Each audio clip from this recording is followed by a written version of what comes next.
ایک دفعہ نا آپ نا سفر کرتے تھے نا، جب اس وقت ٹرین پہ سفر زیادہ ہوتا تھا. آج بھی ہندوستان کے لوگ ٹرین پہ سفر کرنا پسند کرتے.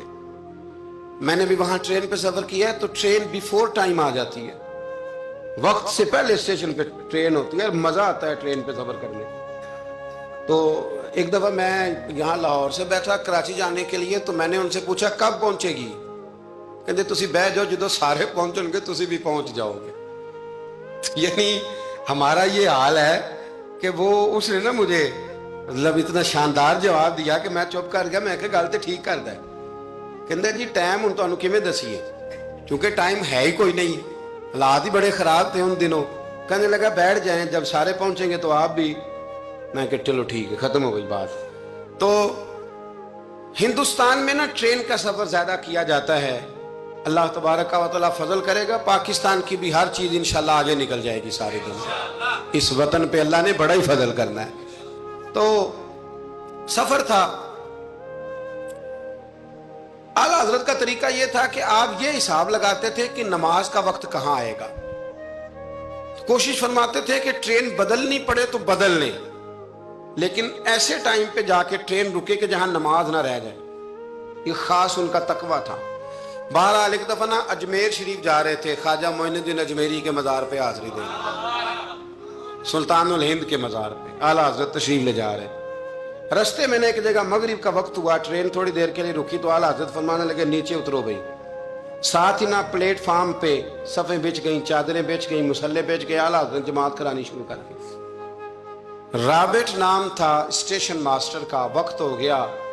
وہ جو گاڑی کا ڈرائیور تھا وہ مسلمان تھا اور بڑا عقیدت مند تھا. یہ انگریز تھا، انگریزوں کی حکومت تھی. اس کا دل تھا کہ میں بزرگوں کو نماز پڑھ لینے دوں، پر یہ کہنے لگا چل ٹائم ہو گیا، وسل دے. جو بیٹھ گیا بیٹھ گیا، جو رہ گیا رہ گیا. اس نے وسل دیا گاڑی کو. اعلیٰ حضرت نماز پڑھتے رہے. دوسری رکعت سکون سے نماز پڑھی. اب وہ گاڑی کو آگے لے جاتے ہیں، گاڑی آگے جاتی نہیں، آگے لے جاتے ہیں جاتی نہیں. وہ رابٹ جو تھا وہ کہنے لگا اس کو، ڈرائیور کو چلاتا کیوں نہیں؟ کہنے لگا چل ہی نہیں رہی، انجن میں مسئلہ ہو گیا ہے. کہنے لگا ذرا پیچھے کرنا. اس نے پیچھے کی تو پیچھے ہونے لگ گئی، آگے کی تو جاتی نہیں. اس کو شک پڑا کہ یہ مسلمان ہے، شاید فیور کر رہا. کہتا تو نیچے اتر، میں بیٹھتا ہوں.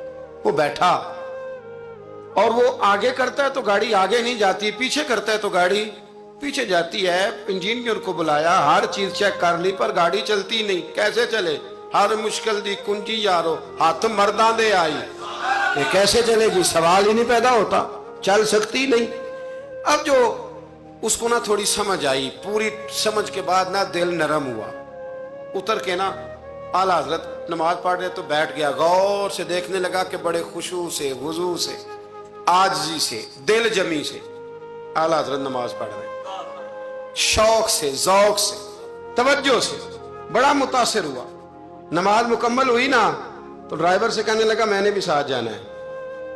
وہ بھی گاڑی میں بیٹھ گیا. تو اعلیٰ حضرت سے فرمانے لگا، عرض کرنے لگا حضور یہ کیا تھا سارا کچھ؟ فرمانے لگے کچھ بھی نہیں، میں رب کی نماز پڑھ رہا تھا، رب نے بندوبست کرا دیا ہے.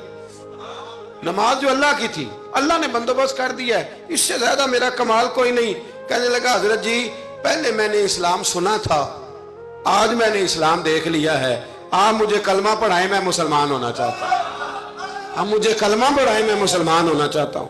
اب مرید آپ کو پتہ ہے مریدوں کا اپنا ذوق ہوتا ہے. کہنے لگے حضور آپ کی کرامت ہے، آپ کی کرامت ہے کہ ایک انگریز مسلمان ہو گیا. فرمانے لگے بڑے آدمی تھے نا تو بڑے لوگ چیزیں اپنے کھاتے میں نہیں ڈالا کرتے، وہ ان چیزوں سے نفع لے کے قد نہیں اونچا کرتے.